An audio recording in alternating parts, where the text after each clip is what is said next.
आप तो बीएचयू से भी पढ़े हैं और जेएनयू से भी पढ़ ही रहे हैं, तो क्या अंतर देखते हैं आप बीएचयू जेएनयू टीचर के मामले में? क्या देखते हैं हॉस्टल फैसिलिटी की अगर हम बात करते हैं तो कौन सा बेहतर है, बीएचयू की जेएनयू? एडजस्ट करने में समय नहीं लगा क्योंकि आप बीएचयू में बैचलर लाइफ जिए होंगे हॉस्टल में, एकदम आप आए हैं तो कोविड हॉस्टल में आके तो कभी नहीं होता रही यार लड़कियां आ गई कब कैसे गमछा लपेट कर भाग रहा हूँ रूम में भाग रहे हैं, कुछ ऐसा सिचुएशन? नमस्कार, जय हिंद। आप सभी का हमारे यूट्यूब चैनल में एक बार फिर से हार्दिक स्वागत है।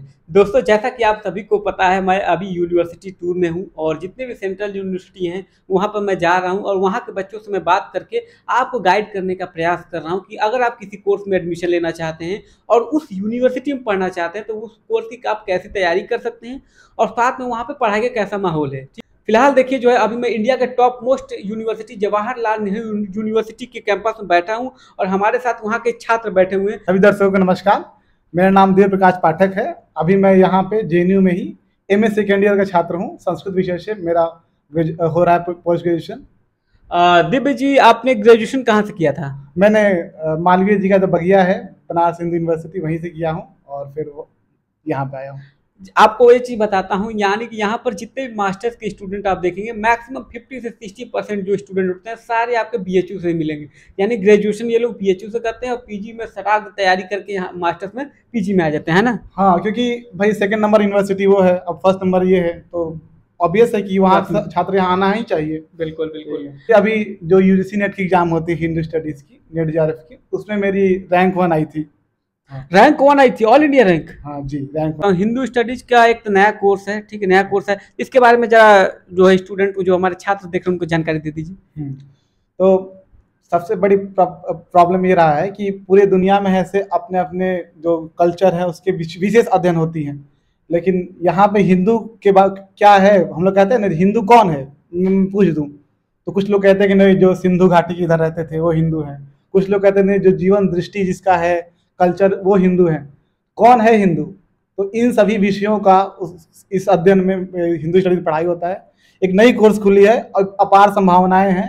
अभी पहले तो बीएचयू में शुरू हुई थी, अब सीओसीयू में भी शुरू हुई, अभी जेएनयू में भी शुरू होने वाली है। कैसे आपने तैयारी किया था इस कोर्स के बारे में? हाँ। कैसे इसकी तैयारी की थी? हाँ, तो बता दूं कि जो भी नेट एग्जाम होते हैं इसमें 2 पेपर होते हैं। पेपर 1 जिसमें जनरल पेपर होता है, सबको देना होता है।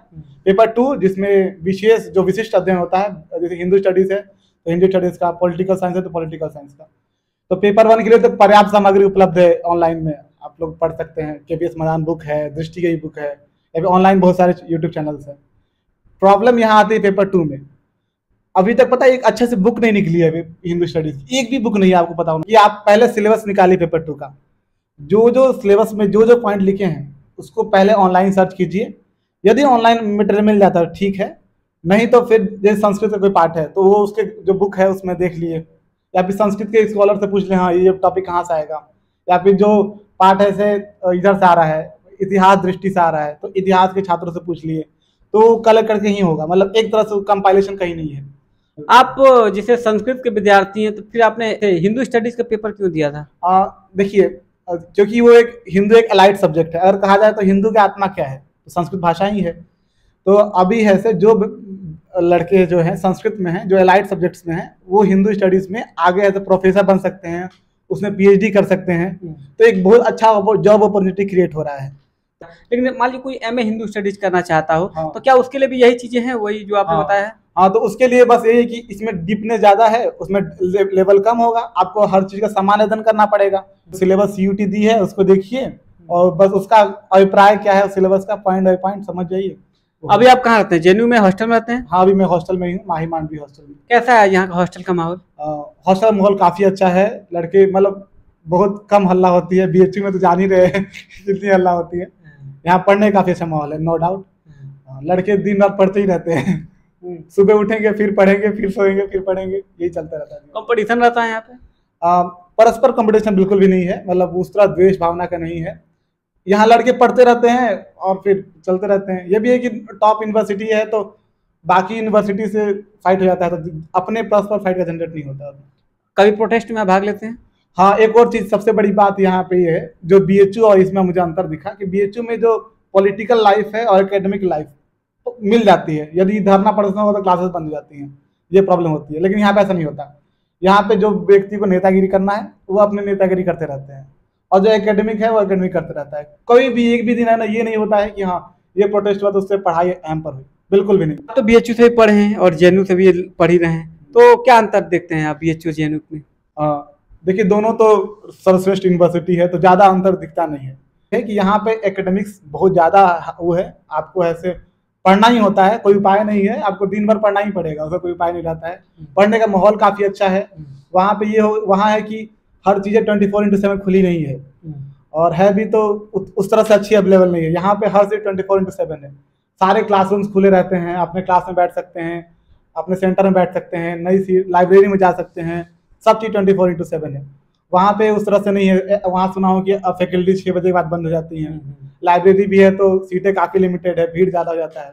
इंफ्रास्ट्रक्चर के मामले में क्या देखते हैं? हॉस्टल फैसिलिटी की अगर हम बात करते हैं तो ये कौन बेहतर है, बीएचयू की जेएनयू? इंफ्रास्ट्रक्चर के मामले में बीएचयू बहुत बेहतर है, नो डाउट। वहाँ के हॉस्टल्स, वहाँ का सब चीज़ व्यवस्था, सब चीज़ काफ़ी बेहतर है। यहाँ उतना अच्छा नहीं है, इसी कारण। प्रोफेसर के मामले में, पढ़ाई के मामले में ऐसे तुलना तो नहीं करना चाहिए, सही नहीं है। यहाँ पे छात्र और बच्चों का इंटरेक्शन है काफ़ी अच्छा होता है। पर्सनालिटी डेवलपमेंट के मामले में क्या, कौन सा बेहतर है, कहाँ बेहतर है बच्चों के लिए? हर एक चीज़ यहाँ है कि बीएचयू में उस तरह से टॉक शोस नहीं होते हैं, अलग अलग मुद्दों पे आपको बुलाया जाएगा, डिबेट, ये सब उस तरह का कल्चर वहाँ नहीं है, बहुत कम है। तो यहाँ पे बहुत ज़्यादा है। आपको डेली आप जाएंगे तो शाम को 8 बजे 9 बजे हॉस्टल में है ना, अलग अलग लेवल पे होती है, हॉस्टल में भी होती है। खाना खत्म हुआ अब वहाँ पे लड़के बैठ जाएंगे, डिबेट करेंगे। ढाबे में बैठे हैं तो वहाँ भी डिबेट कर रहे हैं, अलग एक सेंटर है वहाँ पे भी डिबेट चल रहा है। तो नए समसामयिक मुद्दों पे एक अच्छा सा परिदृश्य बनता है हमारा, ये ज़्यादा होता है। तो यानी आप जेएनयू में आकर काफ़ी ज़्यादा संतुष्ट हैं, और क्या कहना चाहेंगे जो बच्चे अगर बीएचयू में ग्रेजुएशन कर रहे हैं या उनका कंप्लीट होने वाला है, जो पीजी करना चाहते हैं, उनके लिए क्या आप सजेशन देना चाहेंगे? निश्चित रूप से रैंकिंग में तो बेहतर है ही, फैसिलिटीज में बेहतर है।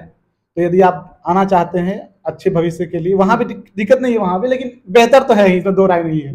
हॉस्टल यहाँ कोएड है? हाँ, यहाँ पे हॉस्टल 3 तरह से है, 4 तरह से बाकायदा।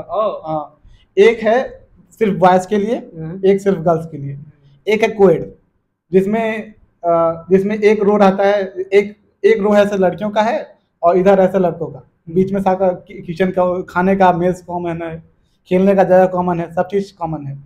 और एक है से जो शादी हो जिनका हो चुका है उनके लिए भी यहाँ पे हॉस्टल है। अच्छा। हाँ, तो जो कपल्स हैं उनके लिए भी रखा जाता है। कभी आपको एडजस्ट करने में समय नहीं लगा, क्योंकि आप बीएचयू में बैचलर लाइफ जिए होंगे हॉस्टल में एकदम, वहाँ तो खाली लड़के हर तरफ कच्चा टंगा बनियान टंगा हुआ है, लड़के दिख रहे हैं। यहाँ आप आए हैं तो कोएड हॉस्टल में आ गए, तो कभी नहीं होता रही यार लड़कियाँ आ गई, कब कैसे गमछा लपेट कर भाग रहा हूँ रूम में भाग रहे हैं, कुछ ऐसा सिचुएशन होता है? हाँ, थोड़ा थोड़ा तो लगता ही है। जब पहली बार आएंगे तो आपको दिखेगी कि अब हॉस्टल में लड़के घूमती रहती हैं, तो थोड़ा दिक्कत असहज तो होता ही है। लेकिन अब आप पीजी में आ चुके हैं तो एक मैच्योरिटी भी डेवलप हो जाती है उस तरह से। और उस तरह का यार स्टीरियोटाइप नहीं है कि मान लीजिए गमछी पे निकल गए तो आपको लड़कियां देख के हंसेंगी, या उस तरह से नहीं है, नॉर्मल एक वो उस तरह से। हाँ, यहाँ की लोग की मेंटालिटी के बारे में मैं जानना चाहता था, कैसा है लोग का? तो ये है कि यहाँ पर जेंडर न्यूट्रलिटी काफी अच्छा है। मतलब आप किसी लड़की के साथ बैठ सकते हैं, आराम से बातचीत कर सकते हैं। ऐसा नहीं है कि हाँ एक लड़की के साथ घूम रहे हैं तो वो दोनों बॉयफ्रेंड गर्लफ्रेंड ही हैं, ऐसा कुछ नहीं है। आराम से किसी भी लड़की से बातचीत करना, लड़कियां भी बहुत जेंडर फ्रेंडली हैं और लड़के भी हैं। और ये कहीं तो यहाँ का एक अच्छा खूबी भी है कि आपको उस तरह से ट्रेन किया जाता है कि आप आधी आबादी से अच्छी तरह से पेश आ सके। मतलब आपको अक्सर को होता है क्या है ना कि लोग आधी आबादी में और अपने में अंतर कर पाते हैं, लोग लड़की के साथ घूम रहा है, तो वो नहीं, यहाँ सब साथ में घूमते हैं, साथ में मजाक करते हैं। ये चीजें काफी ज्यादा हमारे बीच में भी होती थी, टॉन्ट करना, टॉन्ट कसना, ये सब चीजें यहाँ पे हम नहीं होती। हाँ, यहाँ पे एक अच्छा माहौल है मतलब उस तरह से। और सबसे बड़ी बात है यहाँ पे फीमेल को लेकर बहुत रिस्पेक्ट है, मतलब लॉस भी अच्छे हैं, और मतलब किसी के बारे में आप कुछ भी नहीं कह सकते। आप यही कहना चाहेंगे चाहे बीएचयू में हो चाहे जेएनयू में है, दोनों अपनी यूनिवर्सिटी लगभग ठीक है। हाँ। अगर आपका जेएनयू में नहीं होता तो आप बीएचयू में भी आप पढ़ सकते हैं। हाँ, नो डाउट जेएनयू बेहतर है, लेकिन निराश नहीं होना है। आजकल लोग बहुत स्ट्रेस ले रहे हैं उस तरह से कि अरे जेएनयू नहीं हुआ तो कुछ नहीं हुआ।